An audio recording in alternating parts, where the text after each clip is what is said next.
Hagrid said what about Hufflepuff?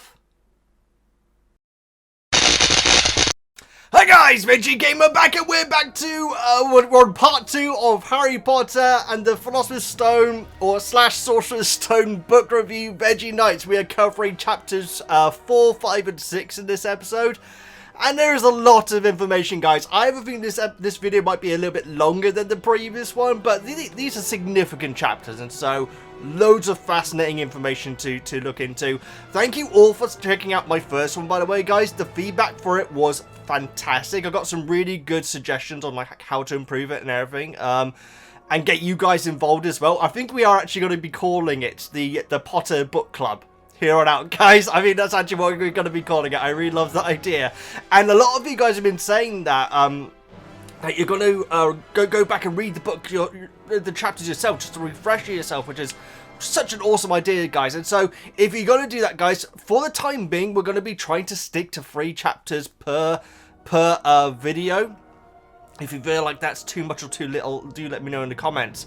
And so, guys, next time we will be doing 7, 8 and 9. Maths genius right there. And yeah, and so if you want to like refresh yourself with those chapters, then you can do, guys. Gotta give out a big shout out to the Patreon as always, guys. You guys really gave me some fantastic feedback. This video will first be appearing on Patreon, but I mean, I'm saying this is ridiculous, me saying this, because if you're not a Patreon, you wouldn't be hearing me say this at the time. But don't worry if you're not on Patreon, though, guys, because these videos will be appearing on the channel eventually as well. What I'm thinking of doing is attempting at some point, when things get a little bit calmer in RL for me, to try and get them out weekly, and then the month later they will be appearing on the YouTube channel. Does that make sense? Essentially what I'm saying, guys, is that once I've finished the Deathly Hallows, once I've finished those reactions, movie reactions, then these book reviews will start appearing on the YouTube channel. And so greatly appreciate the feedback. Thank you all so much for your support. I guess we've got to get going, guys, because like I say, this one's going to be a long one because there's a lot of information. Let's start off with chapter 4, The Keeper of the Keys. Now, as I said last time, guys, I am dyslexic, and so my reading is heavily affected by that. So I am checking out the audiobooks. I'm actually listening to both Jim Dale and Stephen Fry's versions. Both brilliant. I'll give my thoughts on those in just a moment. But here is my summary that I've written up for chapter 4. A giant makes his way into the shack. After disarming Vernon, he turns to Harry with a birthday cake. He introduces himself as Rubus Hagrid, the keeper of the keys at Hogwarts. He is furious to discover that Harry doesn't know anything about Hogwarts or his parents. He tells Harry that he's a wizard. Harry finally is able to read the letter, which is from McGonagall, the deputy head. Very interesting. That is one thing which I actually we'll cover that in my notes.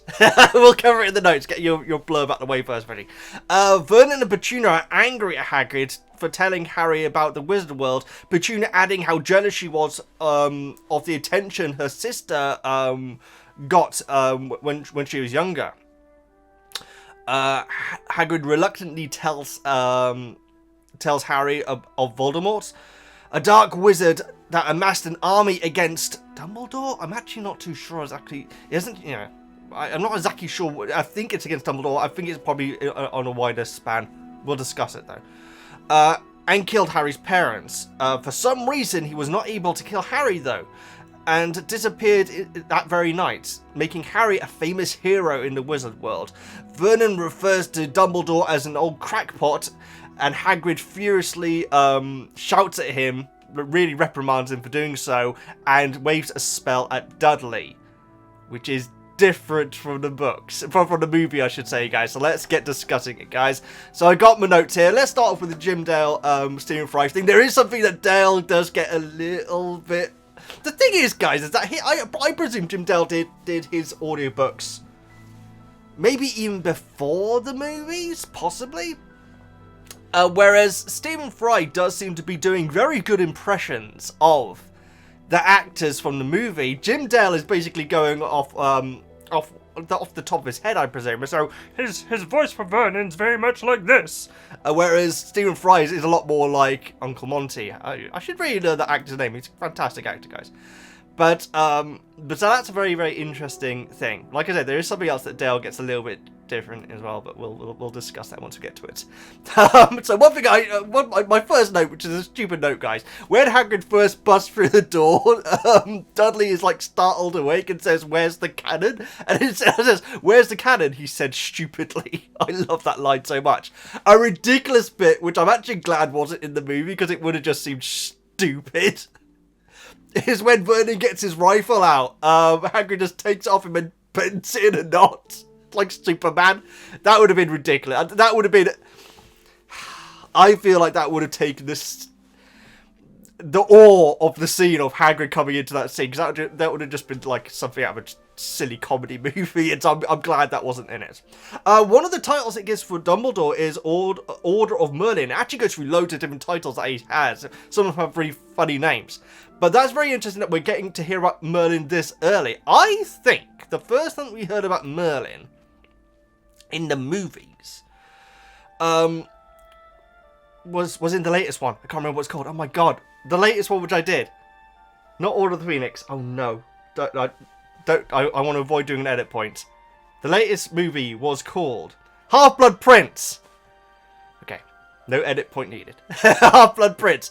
And I said, like, near the end, in my reaction to it, oh, he said Merlin. Not noticing that character had said Merlin around 15 billion times in the movie. Merlin's beard is what he said, wasn't it? He kept on saying it throughout the movie, but when I was reacting to it, I only noticed like the last time that he said it. So that's very interesting that Merlin has been mentioned this early. I think that some of you have been mentioning that Merlin was actually Slytherin, I think, which is very interesting. I think we will get into it, guys, but he, in my headcanon, it would make sense for him to be a Gryffindor. And at the end of this video, I will actually be going into a discussion that has appeared on the Patreon, guys. So what I think I might do is maybe ask for people to like have a very brief comment that they want, or a question even if they got a question for me to answer in these videos over on the Patreon as the videos come out. But yeah, something was discussed, which is very, yeah. I think it's Hagrid says something in the next chapter, guys, which we all get to, and that really I mentioned it in the blog when I was like saying, hey, by the way, the video is coming out as soon as I can, like the next day, and yeah, a discussion about what Hagrid said and Hagrid in general was had there, which is very interesting, guys. We'll cover it at the end. I apologize. We need to get through these notes. Again, Hagrid. I found this to be the case in Stone the movie as well. Hagrid is quite snobby about Muggles. He refers to Vernon as a great Muggle. Doesn't have that accent at all. And like he says how like the Dursleys are the biggest Muggles around or something like that. So he is using it as a derogatory term, which is when we came to the Muggle blood, which I still don't like saying ridiculously, but the Muggle blood in Chamber, how he is the one who really consoles Hermione, like, you know, bigging her up and everything like that. He does talk about Muggles in quite a derogatory way. Again, that might be what he said about Hufflepuff, which we will get to. Anyway, next. Oh yeah, Petunia mentions that Lily was blown up. Obviously, that wasn't the case in the movie. I'm pretty sure that we see her just fall to the ground. In fact, I guess it depends on what you what you consider being blown up. Anyway. Very interestingly, I mean, this is completely different from the movie, guys. We hear more about Voldemort in this scene than almost we do in the entirety of the first movie, and Voldemort is not mentioned for like until after Diagon Alley in the movie. But yes, Voldemort is explained in depth here, and yeah, really goes into it. And Hagrid's like say he probably isn't like the appropriate person to be telling Harry all this because, you know, because Hagrid is Hagrid. It does mention that James and Lee were actually the heads of the school, which kind of makes sense. I would have definitely expected that of Lily. One of the things that I'm looking forward to the most in these book reviews, guys, is finding out more about James. You saw my reaction in Order of the Phoenix to the Snape being bullied scene. That was like a gut punch. It really was. I just wasn't expecting it at all. And so I'm really looking forward to hearing more about them. One very interesting bit of information, guys, which I'm sure isn't in the movie. I could be wrong, guys. Obviously, it has been a little while since I've seen the movie now, and so it may have been mentioned. But Lily and James are actually killed on Halloween. I'm pretty sure that is not a thing in the movies at all. The fact it's Halloween. We do have a Halloween where the troll is in the dungeon. I presume it's a Halloween because there's pumpkins everywhere, not pumpkin pasty. We got a while until she'll be showing up. We hear about other wizards that Voldemort killed: the McKinnons, the Bones, and the Pruitts. It'd be very interesting to hear if we see any descendants of them at any point. I'm pretty certain we haven't at this point, but, you know, then again, Voldemort was after killing Harry, so maybe he also offed the other people as well. It does mention that Voldemort was laughing as he was doing it, and I'm pretty certain we have not heard Voldemort laugh at all in these movies yet. You know, like a very noticeable evil laugh that Harry remembers. Pretty certain we haven't seen Voldemort laugh at all. My little phone. One thing which I didn't even notice during my movie reaction, even though I did remark upon the umbrella. The umbrella being Hagrid's wand, that went completely over my head. That really, really did. That was a really what a great wand. I think he's doing it to hide the fact that is a wand, which we will get into, guys. The fact that Hagrid had his wand snapped when he was expelled from Hogwarts, which we get into in this scene, guys. This scene has so much stuff which is beyond Philosopher's Stone, the movie. Like, we first hear about Hagrid getting expelled, I'm pretty certain. Oh, my camera's frozen.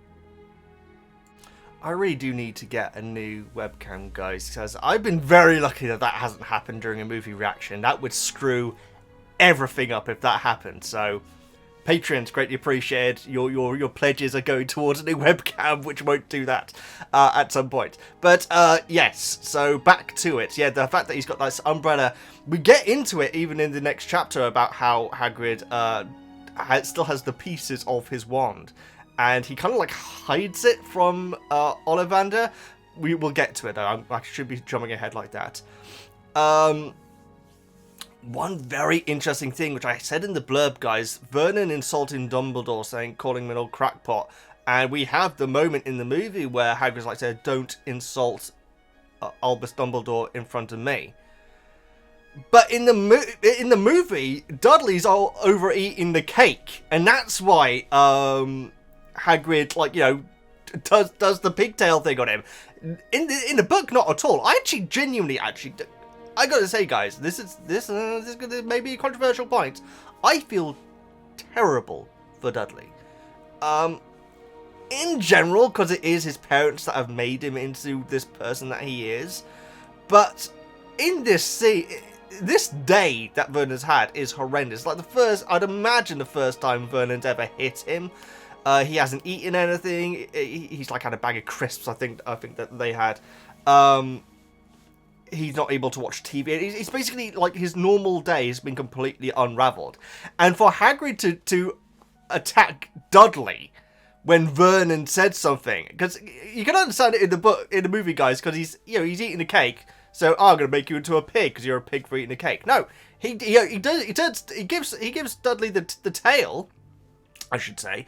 Because Vernon insulted Dumbledore, which is very interesting, guys. I gotta say, in the first two movies, I really did feel like there is a real bond between Dumbledore and Hagrid. I mean, we had this scene so earlier on where it says "Don't insult Dumbledore," but on the first scene, when McGonagall's "Hey, should we really be leaving this to Hagrid?" Dumbledore says, "I would trust him with my life," and so there is clearly this big relationship between the two characters, and obviously that's very, very evident here.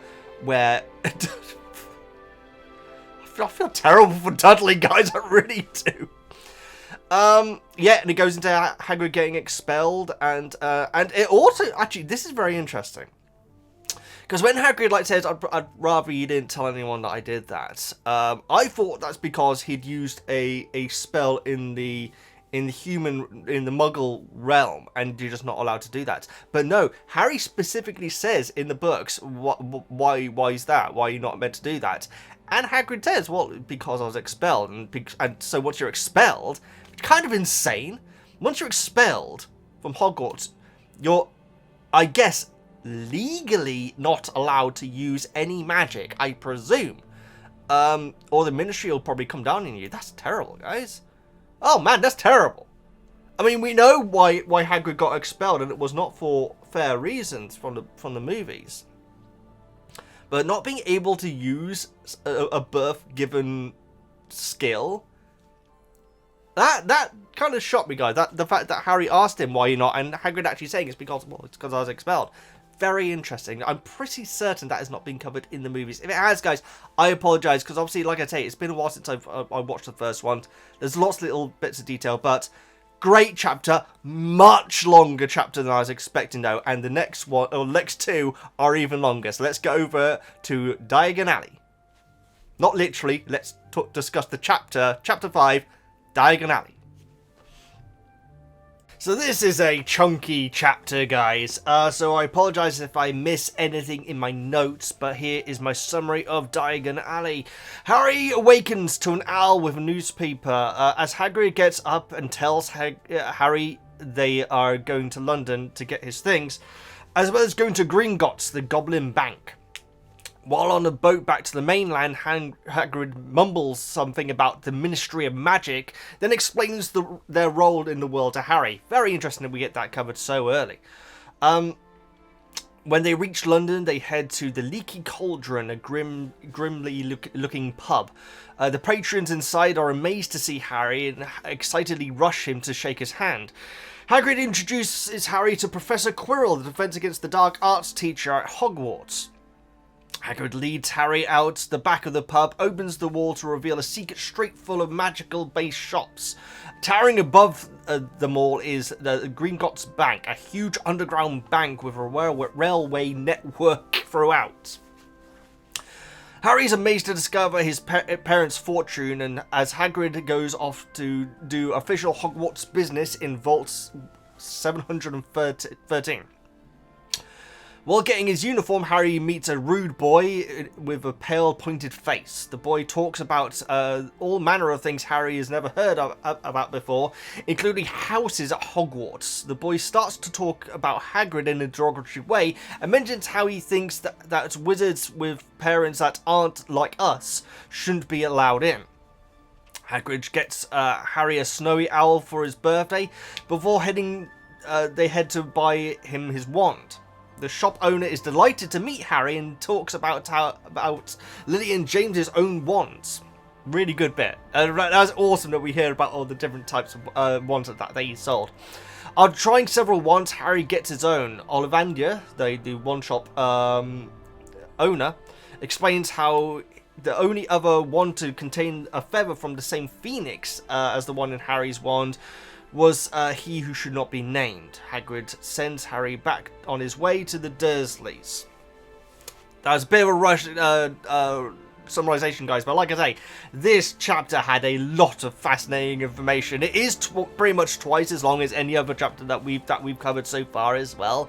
But let's go through my notes though. So yeah, they actually stay overnight in the shack with the Dursleys, guys. The Dursleys are conspicuous by their absence, so I think they are literally just hiding away somewhere in the shack. They don't get mentioned at all that morning. We hear about the currency. The Wizard World's currency is sickle and knuts. I'm not sure when that would have first come up in the movies. I certainly don't remember hearing about it in stone. It may have been there though, guys. I would imagine when Ron tries to buy something from Fred and George's prank shop, I'd imagine he said how much for this, and they would have replied in knuts or a sickle. So I would imagine it may have been mentioned before then, guys, but I could be wrong.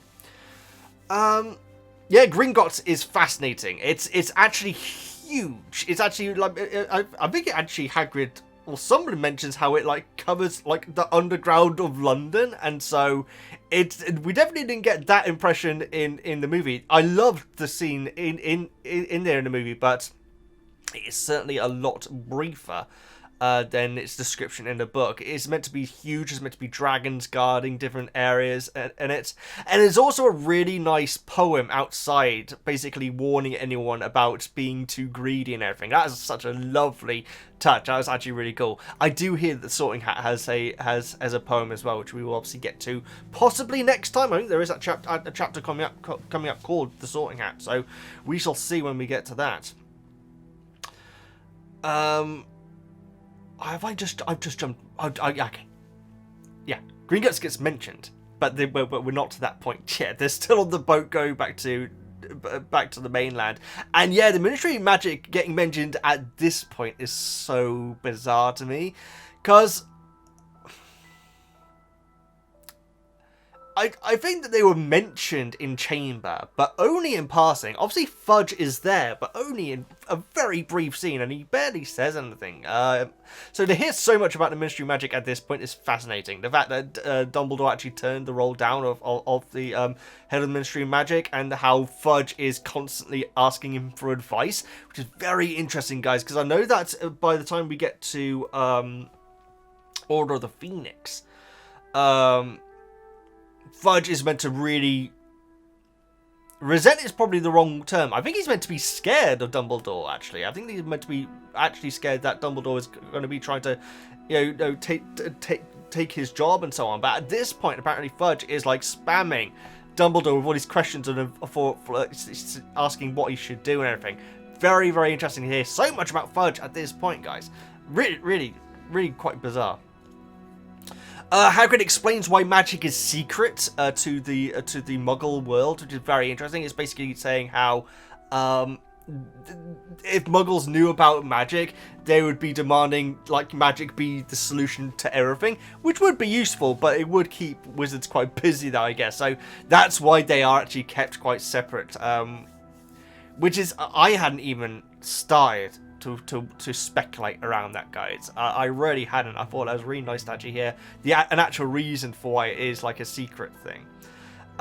They talk about so Harry has a list of all these things that he needs to be getting, like different books and like his uniform, wand, cauldron. You can have a familiar, but you don't have to have a familiar, which is very interesting. It also talks about pointed hats, and I can't think. I know we have. We have seen pointed hats, because at the end of, I would imagine it would have been the first one. Yeah, at the end of Stone, they are wearing hats because they all like throw them up in the air. But it's not like a typical witch's hat. It is a pointed hat, as described in the book, but it hasn't got like the brim of your traditional witches and witch's hat, which is kind of like what I kind of expected them to be, but no. We get the list of books, which is very interesting. I love the fact that it makes me want to read and learn about all these different characters, guys. Seriously, it's like in the previous chapter where we heard about the other wizard families that had been killed by Voldemort. You get like the different subjects on these books and who they're written by, and you really want to I'd love to hear a little bit more about all of them. Maybe they do get mentioned in the future, maybe they don't. One that I do know is a thing, guys, and honestly, when I got to that part of the audiobook, it gave me a sort of it's like I know that reference. It's like really excited. Fantastic Beasts, not Beats. Fantastic, that's a music one. Fantastic Beasts and Where to Find Them by Newt Scamander. Now I know that is the protagonist from Fantastic Beasts, guys, and so I presume that maybe the books and the movies that series covers is him writing the book, maybe? We'll get there, guys. I do think that once we're done with Harry Potter, we won't be finished, obviously, but once we covered the main movies of Harry Potter, I think it may be worth, when it comes to movie reactions, covering something else before we do Fantastic Beasts. Now, the big one, which I get recommended a lot, I think mainly because I've mentioned that I've only seen one of them in my reactions, is Lord of the Rings. And so what we might do, and I'll do polls for this just to make sure this is something that we want to do. Once I've finished the movies of Harry Potter, remember, you will still be getting these book reviews. These will be going on for a long time. we might react to Lord of the Rings next, and then maybe Fantastic Beasts after that. Another one which I do get recommended a lot is Hunger Games as well, which I think is a little bit longer. I think there's like a few more movies of that, 4 or 5 maybe. We'll work it out, guys. We'll work out what the best order it is to do. But Fantastic Beasts is definitely on my radar to cover in the future. And the mention of Newt Scamander at this point in Harry Potter, that's like the 5th chapter, it gave me a bit of a thrill. I was like, Hufflepuff, apparently. Right, so first years are not allowed brooms, their own brooms, which is very interesting, guys. That makes sense, it really does. It also does help to explain a few things where in the movie I was like, why don't they just use their broom? Well, they ain't got brooms. They're not allowed to use brooms outside of supervision, and so that's very interesting to hear that at this point. I do think there are other times where they could use brooms where they don't in the movies, but that's nitpicking right there. We hear about Daedalus Diggle again, guys. Now, I'm pretty sure I have not met him in the movies, at least yet. But McGonagall was on about him in the first one, saying, I bet it was Daedalus Diggle who was making the shooting stars go flying around and so on. We meet him in the pub, guys. He is the person who had previously bowed to Harry in a shop, and he's very excited to find out that Harry still remembers him bowing. That was a great bit. Again, there's lots of names in that scene, which I do kind of hope they come up again. And yeah, we meet Quirrell, guys, like we do in the movie, but we get a lot more information here. We find out that Quirrell had a year off, and when he came back was never really the same. I think I could probably imagine why. The fact that he had a run-in with vampires and a situation with a hag, and which like left him completely did this quivering wreck. Very interesting. I don't think it described his outfit. I don't think it did, which is obviously quite key to a twist down the line, if that twist is indeed in the books. It may have done, but it wasn't notable if it did mention the fact that he had like this scarf. Yeah, Gringotts riddle was fantastic. I really enjoyed that. This is what I was talking about just now, about how I jumped too far forward, guys. I've got my notes in the order, but I do quite get excited about certain things. I thought that riddle was such a nice touch. Would have liked it in the movie, but it's very clear that there's a lot of really good stuff in the books that they just didn't have time to have in the movie, guys. And so Gringotts was kind of rushed over. We do have a name for the goblin that takes him around, which is Griphook. I think I did actually read out that name because I was looking up if Warwick Davis was in this movie in stone, in fact. And halfway through it, I looked up the fact that he plays like these 3 different characters, one of them being Griphook. You guys in the comments did explain that Griphook was the goblin that takes him around, and also that Warwick Davis is actually only the voice of Griphook, and that oh no, and that guy with the awesome name played Griphook physically. Damn, what's his name? He's got a really interesting name, hasn't he? Vernon Troy. There we go. I believe that's correct.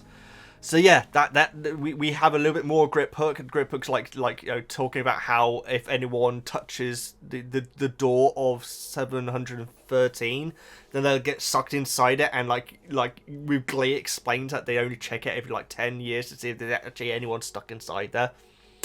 Harry doesn't know the difference of stalagmites and stalactites. I do, guys, because tights go down like that, and so that's how I remember stalactites. Stalactites are the ones which hang from the ceiling.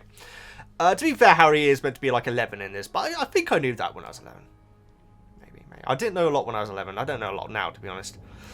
We meet Draco in the shop, and now it was so obvious that it was Draco, guys. It doesn't actually mention the white hair at all. I don't even know if that's a thing in the books, actually. That's an interesting question. But yeah, we meet Draco in the shop. he's obviously very typically Draco, just like talking down about everyone.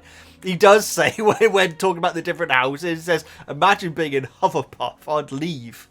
Just charming. Hufflepuff gets a... Okay, that one is like, you know, okay, that's like a slap. I expected that, okay. Draco, he's going to talk about that about anyone that isn't Slytherin, let's be honest. The very next moment, guys. Out with Hagrid. Hagrid, like, says, most people say the Hufflepuff are a bunch of duffers.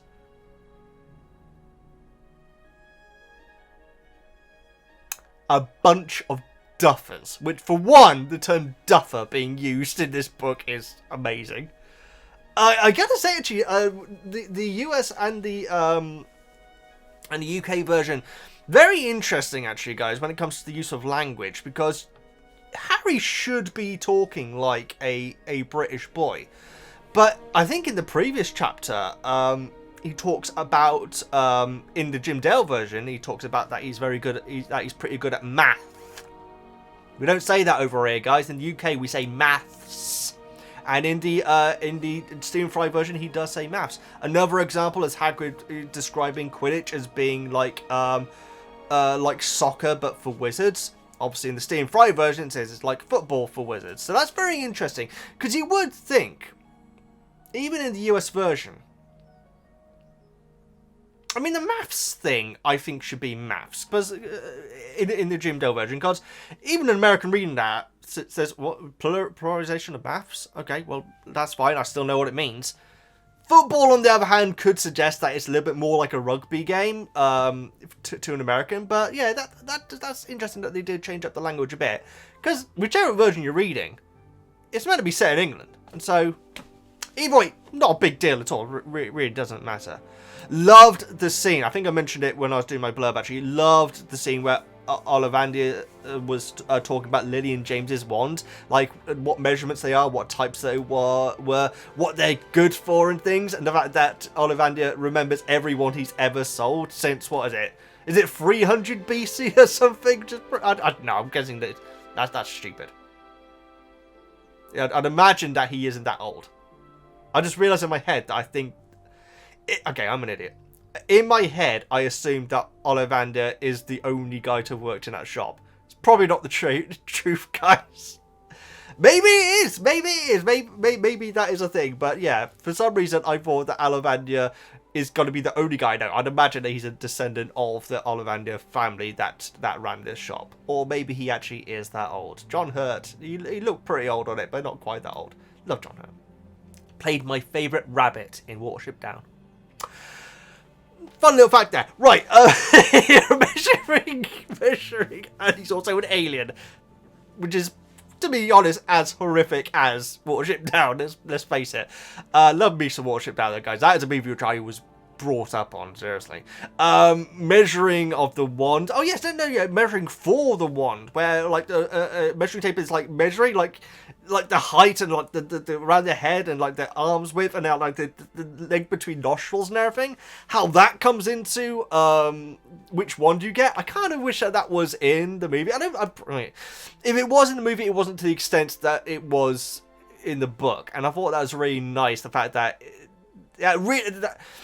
I guess what I'm saying, and if he did measure Harry in the movie, I'm sorry, guys. Like I said, it has been a little while since I've seen it, but it did feel like, okay, here's a one, try this, try this, try this. Oh, that one worked. Whereas this one, it really is like, and Ollivander says that the wand chooses the wizard, but how it really is a very, very customized thing. I do want to get a wand, guys, but they're like 30 quid. We'll see. Maybe for like the Deathly Hallows, we'll do a wand thing. Because in Oxford there is a shop which has all the boxes and everything, and also I should say I do intend, everything going well and everything, I do intend on going to their Potter I can't remember what it's called. There's something in London where where, like, you know, it's like a Harry Potter experience of, like, lots of the props are there and everything. I do intend to go in there, guys. Also, in the, is it King's Cross? I can't remember. The station with platform 9 3/4, which we will get onto. There's like a little trolley, which is halfway through the wall and everything, which is very nice. So, yeah, maybe I can make a day of it and do that. But I do want to go there, and I'll make a blog and everything, and so that'll be an exciting experience. But I do want the one, but a little bit pricey for a bit of wood. We'll see. And obviously, I know which one, which is mine, guys. You can go and check out my video where I found out my house and my wand and my Patronus. And we also cover an after credits scene from the extended version of Chamber. Alright, back to the notes. My final note, Harry goes back home, which is obviously very different. I feel like someone did mention, actually, in my Stone reaction, because I read all the comments I get, guys. Thank you all so much for the wonderful comments. Someone did comment saying, you know, in the book, Harry just goes back home again. It's not like Harry's birthday just happened to be 2 days before, or 1 day before he would go off to Hogwarts. But no, in the book he goes off to back home to the Dursley guys, leaving Hagrid on the platform, and we will be rendezvousing with the Dursleys in the next chapter. So this Diagon Alley was such a good chapter, guys. I'm not surprised that this part of my video has just gone for 20 minutes. So much information, but such a great chapter. I do feel like this chapter and the next, are the two of the longer ones from the book. But I did want to give all my thoughts and everything, because it was really a really good one. Loved the detail. This is something which you guys have been saying, how the detail in the books, like, makes the movie so much more fulfilling, and you're right there, guys. I really did get that. Let's now go over to the chapter, which is titled "The Journey from Platform 9 3/4." Man, these, okay, yeah, I think maybe as we go through these, I need to be making sure my summarizations are shorter, because this summarization looks like it could be a chapter on its own. So, the journey from platform 9 3/4. The Dursleys completely ignore Harry now, partly down to fear and anger. He convinces Vernon to give him a lift to the train station at the start of term. He is left at King's Cross Station without being able to find 9 3/4. As he begins to panic, he overhears a red-headed family walking past him, talking about muggles. Following them, Harry witnesses them disappear one by one. He asks for help from the mother of the group, who explains how to get through to the hidden platform. Making his way into the ticket barrier, not the wall in the book.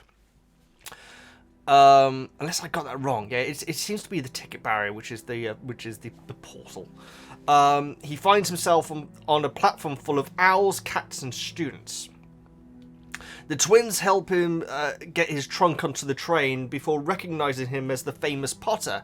Harry can overhear them telling their mother about him on the platform. After the train sets off, the twins and one of the other brothers introduce themselves as Fred, George, and Ron Weasley. Not Grunt. Ron is left in the carriage with Harry and begins asking him about what happened with his scar. They talk about many different subjects, Ron's family, which is very interesting, we'll get to that. Harry not knowing about his parents, Voldemort, Quidditch, wizard cards, every flavour beans, and how photographs in the Muggle world are static and how in the wizard world they're animated. Which I still don't fully understand. Also, one thing I don't know... Okay, I'm already on the sidetrack, but one thing which I still actually don't understand is what the rules are around ghosts at Hogwarts. Do you have to have died at Hogwarts for you to get a painting? Because we did see, actually, at the end of Half-Blood. We did see at the end of Half-Blood that Dumbledore was in a painting, wasn't he? But obviously James and Lily weren't. I'm sure that's covered at some point. We'll get there when we get there. If we ever get there. Sorry. Oh God, where am I? I've lost my... Okay, a boy called Neville opens the carriage and asks if anyone has seen a missing toad. He then returns with a girl named Hermione who asks again. She rapidly rattles off many different subjects about Hogwarts, discovering she's a witch, spells, houses, before leaving with Neville to look for the toad again. Ron mentions that someone broke into Gringotts without getting caught but didn't appear to steal anything. I mean, I got one theory about that. It's the only theory, you know, a movie watcher could have about it. But yeah, that's very interesting. The boy in the robe shop enters the carriage with two larger boys. He asks Harry if he is the famous Potter. He introduces himself as Draco Malfoy. Draco mocks Ron's family, and one of the larger boys tries to steal some of Ron and Harry's sweets. But Ron's rat, Scabbers, attacks him and the group run away. The train arrives at the station and Hagrid greets them to lead them to Hogwarts. This chapter was... Actually, you know what? This chapter was... Half of it was perfectly done in the book. Half of it was left out. We'll go through my notes now, though, guys. But yeah, Ron's back with the Dursleys. Harry's legit actually scared of Harry now. And finally, like, just pretend that he's not even there. It's not even that they won't talk to him. It's like it's as if they're just imagining that he's not even in the house anymore. Hedwig has got her name, from the history of magic. Hedwig is at this point actually allowed to fly out the window, come and go as much as she likes, which is good. That's better than what was in Chamber in the movie. I'm interested to see actually when we get to Chamber, if that will still be the case, or if Vernon then did nail up the window like he did, and also force Hedwig to stay in the cage. Oh my goodness. The reason why Vernon's going to London anyway and can take Harry to the station is because he's taking blooming Dudley to have the tail removed. I mean, how are they going to explain that to the surgeon? But two, oh my god, that is cool. I wasn't even sure. Actually, I think at the end of my stone reaction, I was like, what? Dudley still has the tail? Because I assumed that maybe it's like a short-term thing, but no. They're actually going to have it blooming removed, guys. Poor Dudley again. I do feel for him, guys. I know that he's a nasty piece of work, but you know. Anyway, he's poor Dudley. That had me shook when I got to that part of the audiobook. Harry asks the guards when he's when he's left alone on the platform with the Dursleys laughing as they drive away. But he doesn't mention 9 3/4, which is surprising because that's actually one of the bits I found funniest from the original from the movie. Is how he asks about 9 3/4, and the conductor's like, 9 3/4, trying to be funny, are you? I love the fact that he was back on Chamber. I kind of hoped that he would be a bit like a Dursley character where he's back each time, but that's a bit ridiculous. Maybe he's really Voldemort. Anyway, ignore me. Right, Weasley's intro into the movie. Oh yes, the Weasleys, like, you know, going along on the platform and go through the barrier and everything, pretty much perfectly done by the movie. That whole scene was basically almost word by word. In fact, I think it may have actually been word by word from the book. Now, like I say, it was a ticket barrier which they seem to be disappearing on. Although Percy apparently disappears when a group of people you know, obscure the rest of the group's view. So yeah, the rule around that I feel like may be a little bit more fluid in the book, maybe. We meet Neville for the first time on the station. We actually hear about his auntie as well. Actually, who's there? Auntie or was it grandmother? Oh no, we hear about Neville's guardian. There we go. And like, yeah, we find he loses a toad very, very soon. We hear about Lee, which I had to look up, guys, because it said that he had dreadlocks. And yeah, it's the commentator kid from the first movie, who I'm pretty certain has not been in any of the other movies. I'm pretty certain. But yeah, he's like commentating Quidditch. Obviously, he's a big fan of it. Obviously, he must have wizard parents, because he wouldn't have found out he was a wizard, like, you know, months before going to Quidditch and was be able to commentate. In Quidditch, I doubt. Yes, he has a large tarantula apparently as his familiar, which is not something which I would like. Wonder if they'll get on well with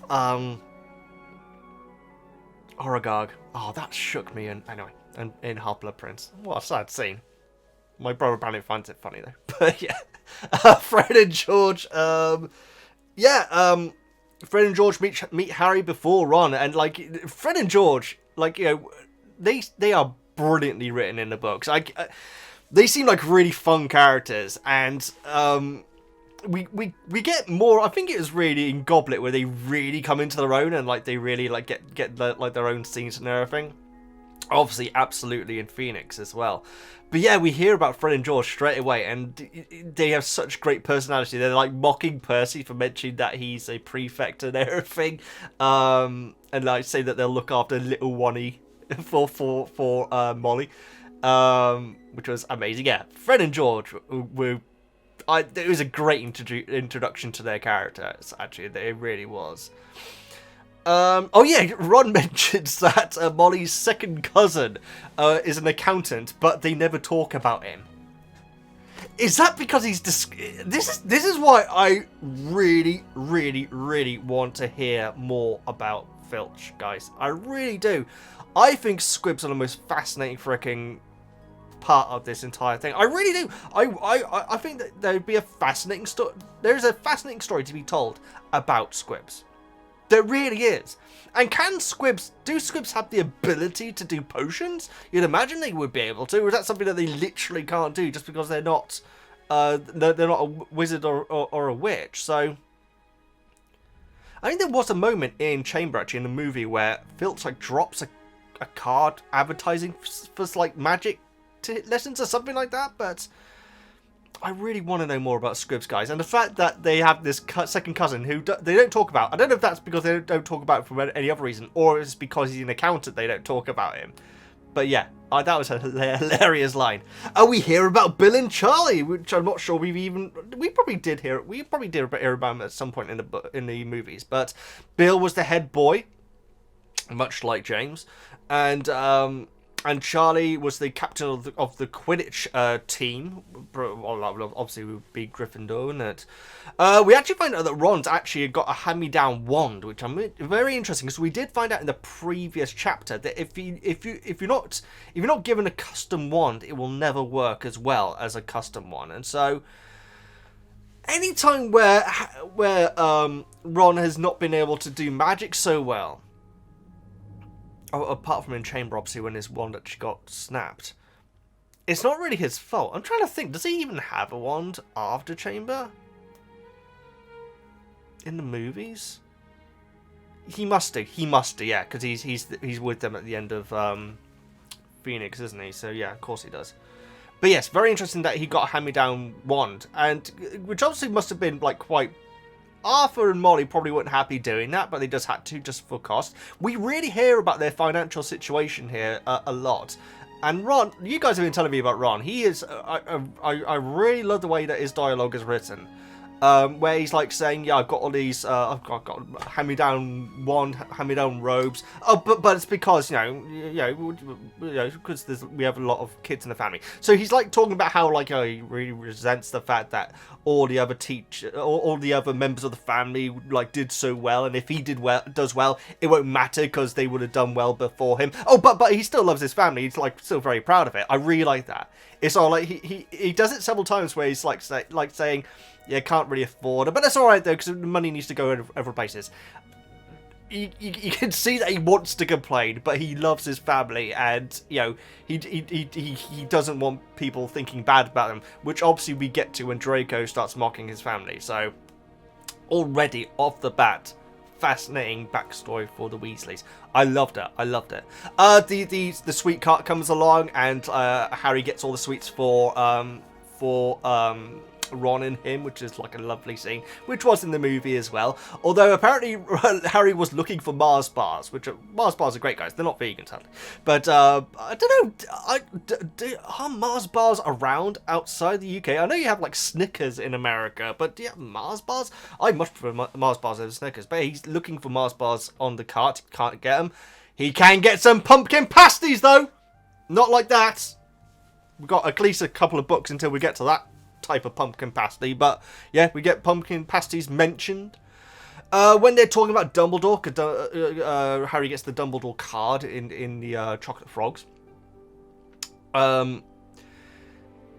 He reads off the attributes about Dumbledore, all his achievements and everything like that. It's very fascinating. We get Nicholas Flamel being mentioned, of course. We find out that Dumbledore apparently is a fan of chamber music and 10-pin bowling. That is an image I need to see in the movies. Unfortunately, it's probably unlikely now that we've got Bath's Half-Blood Prince.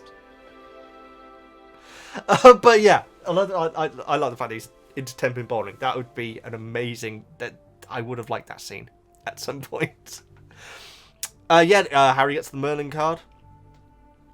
Yeah, they talk about how photographs are static in the Muggle world and how they're always animated in the Wizard world, which, like I say, I don't fully understand.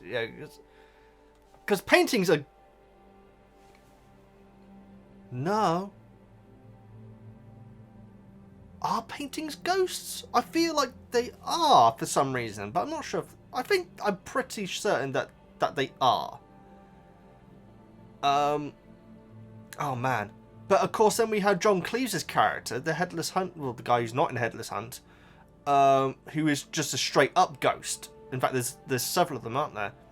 That's a good point. We haven't... At some point, we'll hopefully be meeting Rick Mayall's character, or the character which Rick Mayall was meant to be playing, but got cut. Yeah, I'm looking forward to hearing about him. I'm sorry, guys. I feel like I should know this about the paintings. Also, one thing which I didn't mention in my Half-Blood Prince video, when we see Slughorn's photo gallery, the Wall of Hall of Fame or whatever he refers to it as, one of the pictures does kind of look like the fat lady that we saw in Prisoner of Azkaban, played by Dawn French, who I'm still to this day so happy that Dawn French was in there. But yes, relationship between ghosts and paintings, and who gets a painting, who doesn't, who gets a ghost, who doesn't, is something which I'm a little bit foggy about. I must admit. Harry getting very lucky with the every flavour beans. He does have one which is toast, and then he has another one which is baked beans. If he'd known, it would have been great to have them together, guys. I had baked beans on toast last night, in fact. Fun fact. But yes, it's a very British thing. Baked beans, guys. Apparently, like 97% of the baked beans sold in the world is sold in the UK. We like our baked beans over here, guys. Hand-me-down wand, which I've already mentioned. Neville with Hermione, which is obviously different from the movie. We meet Neville. It must have been...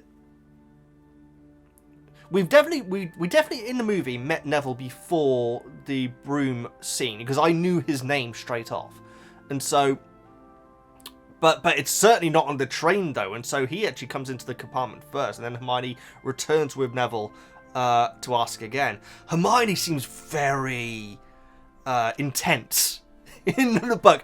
I guess it's because this is all new to her as well. This is one thing which I've got a question, guys. Did Hermione really discover that she was a witch around the same time that Harry was sent his first letter? Or with Muggles, you'd hope with Muggles. I presume that wizards can sense each other and everything. Do Muggle families get sent a letter like explaining that their child is special years before they come to Hogwarts? Or did Hermione really learn that she was a witch at the same time that Harry should have received his first letter? If so, that's insane, guys, because that actually changes Hermione in my head a lot. One, it can't be wanting to out to her family, because she would have only known it for like a couple of months at tops at this point. Yeah, which is always what I kind of assumed. That's why her being called a Muggblood was such a horrible thing. Actually, Hermione definitely knows. I'm not sure, guys, because the thing is, it does say that she's read all the textbooks back to front and knows all of by heart already. So she's obviously a very, intense learner as well. But yeah, when did Hermione actually find out that she was a witch? Was it really when she got that letter. I think it was because I think she says that like when the letter arrived, I was amazed, but I was really happy. Very interesting, very interesting about Hermione. Blah, blah, blah, blah, blah. Oh yes.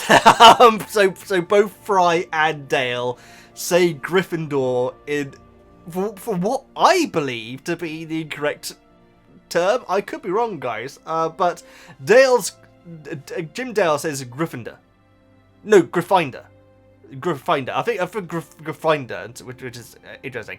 And Stephen Fry, although he's only, to be fair, they've only mentioned it once, both themselves. But I think Fry said Gryffindor. So, which are both different pronunciations of how I know it. Also, Fry does say Malfoy rather than Malfoy, I think. But again, this is just little notes I made. It's not an issue at all, guys. Bill works for Gringotts, which is very interesting. I don't know if that's ever come up before. I think the Charlie working in Romania definitely came up in the first movie. Yeah, someone stealing something from Gringotts is not mentioned at all in the first movie. If it is, guys, I apologise, but I'm pretty certain that nothing being stolen from Gryffindor has been mentioned. In my head, I'm thinking that might have something to do with Quirrell and the and Ized, but it may not be, guys. Maybe it's someone else. Who else could it be? I don't know. I guess we'll get there when we get there. But that was like an interesting addition. This story about someone not stealing something, breaking into Gringotts, but not stealing anything. Draco's gang being on the train. I mean, there's a lot happening on this train journey. I do feel like spacing these things out in the movie did make sense, because it seems like Ron and Harry are sitting there, and then someone will open the door, close, open the door, close. There's a lot of going to and froing on this one train journey. So I think it was smart to move the Draco scene to the staircase as they're entering Hogwarts. Obviously, they weren't able to come off as much as bullies as they were in the books, because McGonagall's right there. But yeah, they're much more bully-esque at this point in the book. Yes, Scabbers attacking one of the, but I think it was Goyle. Very interesting, because we obviously know. Yeah, if you've seen the movies, which I'm sure you have if you're watching this video. If you haven't, I apologise. But or read all the books, I should say. Scabbers attacking one of the boys. That's very interesting, because that means that is Peter Pettigrew. And why would Peter... That's interesting. Is it just to pretend to Ron that he's like a loyal animal? Or did he actually genuinely care at this point? Because he's been a rat for 12 years, guys. Does he actually have affection for the Weasleys? That is something which I'll be very interested to find out. But yeah, interesting that Scabbers got Andy at this point, and then falls instantly back to sleep again. Yeah, apparently we talk about Arthur not believing Lucius and other Death Eaters. They're not referred to as Death Eaters at this point. Not believing that Lucius was bewitched, and that Lucius is telling everyone that he was bewitched, and that's why he was going along with Voldemort. Which I'm pretty certain, at least where we are in the movies now, we can write that off as being absolute balls. I'm not sure. Yeah, it's got to be. The way that he talks about Harry, saying your parents were just as meddlesome and all that sort of thing. Nah, I think he's full of bobbins.